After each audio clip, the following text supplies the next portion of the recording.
Meaning of drowning.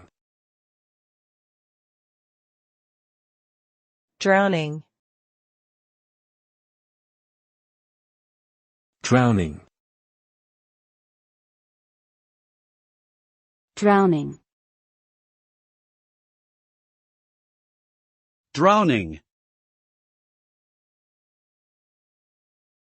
Drowning is a term used to describe a situation where a person is immersed or submerged in water and begins to suffocate due to their inability to breathe air.